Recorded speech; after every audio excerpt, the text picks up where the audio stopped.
Welcome to Rickshaw Scale Modelling. This is part 2 of Warslug's British Armoured Car. Scale is 135. So in this part, it's the start of the build. So I'm going to be having a look at the engine, prepping it and preparing it for assembly. So let's jump into this and see where I get on. So to begin with, I'm painting in some of the block colours. So first of all, I'm using Rebel Aquacolor 90 Silver, and this is for the bottom part of the engine. The main body comes in two halves. This is the top half, and then there's a cylinder looking thing that goes on the bottom, which I'm painting here. Now, interestingly, there's another option on the sprue for the same part that you can do if you're closing up the engine compartment. I'm having mine open, so I'm building the full engine. Next, I'm going on to Mr. Hobby's H28 metallic metal black, and this part is the top part of the engine, where the spark plugs and everything are. And I'm using the same colour for the various little parts that get attached to the engine. Now, it's not necessarily to paint them at this particular point, but while I've got the paint, I'll put the first coat down. I always do this. I always paint on the screw initially, just the first coat, and once everything's assembled, then I'll give it its proper coat. It's just the way I do things. It's not necessarily the right or wrong way to do it. It's just how I prefer to do things. I should point out as well, on the instructions, some of the smaller parts, the instructions are calling for a semi-gloss black. And I decided to keep with the engine black colour because they are mechanical parts. So I don't know why the colour change. So I decided to try and keep it all a uniform colour. Next, I'm using Rebel Aquacolor 93 copper, and this is for the various pipes and lines that get connected to the engine. I was unsure about this colour initially. I thought, well, why are they copper?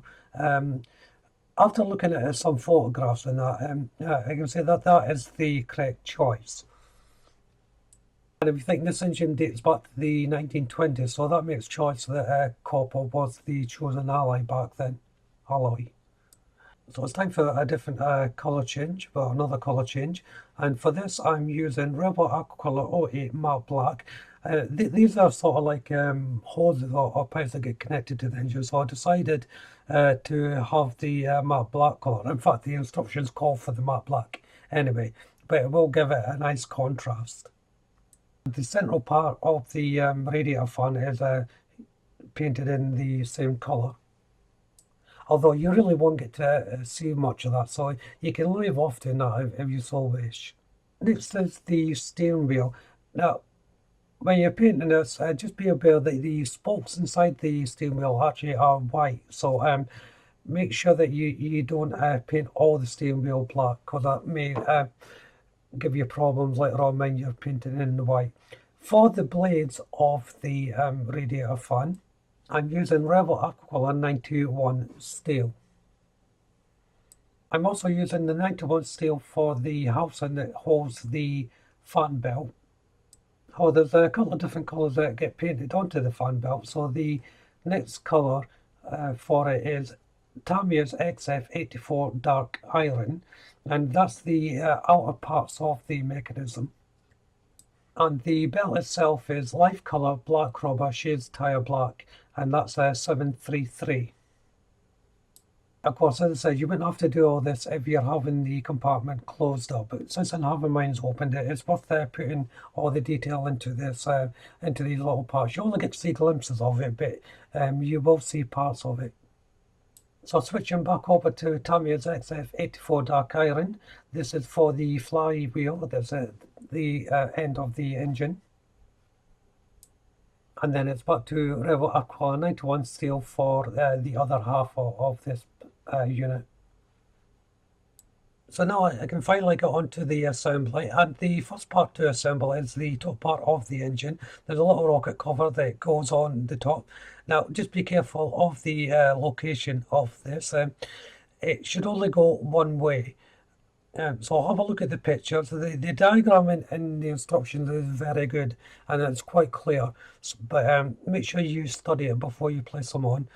The engine casing itself is an easy enough assemble. Next to go on are these small little rod sort of parts here. Now it's important when you look at the instructions to put these in order showing, because you can quickly run out of room when you're building this small model. So again, be sure of your locations before you jump in. Don't be tempted to have sub-assembly then go backwards. You may not necessarily get everything to fit. But as you can see, some of these parts are quite small as well, so it's worth taking your time over this to you get everything in the proper position. And I should point out as well, all these parts are visible if you're showing the engine, so this is why it's quite crucial if you are having the engine bay open, that you get these parts in the proper location. So it takes a little bit of skill to put them in, but it is doable. It just needs a bit of patience. The next part is the main covers that go on. Now the location points of these are very simple. They just fit into the recesses without any trouble whatsoever. However, look at the unit, because there is a front and back side on it. So make sure again that you get them in the proper position. So next to go on is the copper parts that I painted, as well as the covers for these. And this is where you'll find whether you've got everything in the proper position. There are location points for each of these units, of course. But again, if you've got the top covers the wrong way around, they won't fit. There is a couple of little sub-assembly parts. So you can either do this on the engine itself, or before you place the main unit onto it.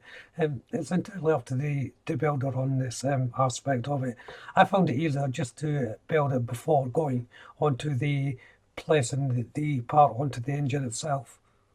I must say so, though, fitting all these little parts onto the engine, they all fit really well and line up beautifully. I haven't got any complaints with the kit so far. I know it's only the beginning of the build, but the signs are looking good. This part here is a little bit trickier to fit than the other parts. It goes in between the two black areas that you see, and it connects to one of the pipes that I've already placed on. It's a little bit of fiddly work. The instructions are clear enough, but you do have to look at them. The instructions give you a plan view how it should look. So it is worth studying them just to make sure you get everything into alignment once more. And then I can put on the next set of hoses. These are the ones that are painted in matte black. Again, each one has its location point, and it should be all right to line up. You may have a little bit difficult lining them up. It is a tight fit. Zoom the back out so you can get a clearer view, so it's not so blurry. The copper piece goes in. That just connects to the opposite side that I've been working on, and lives on top of the pipework that I've already placed on. Then I'll zoom in once more. This little pipework here gets connected onto the side unit. Again, the contact points are quite small, and as I said at the beginning of this process, you can quickly run out of room, but if you follow it step by step, then it should be okay. So I'll see if we can get a close-up of the engine. It's almost built now, so you can see all the detail coming through. So the next part of the engine to build is the flywheel at the back, or drive wheel, and also after that it will be the fan belt and fan. The wheel at the back is a very simple fit. There is a good location point for it to grip onto. It can only go in one way, so you can build it onto the engine directly. You don't have to sub-assemble.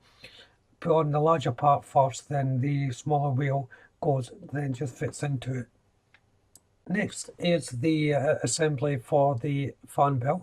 The drive mechanism here was quite tricky to fit. It sits on an offset position. There is a little location point for it, but it's not 100% clear. Well, it wasn't on mine.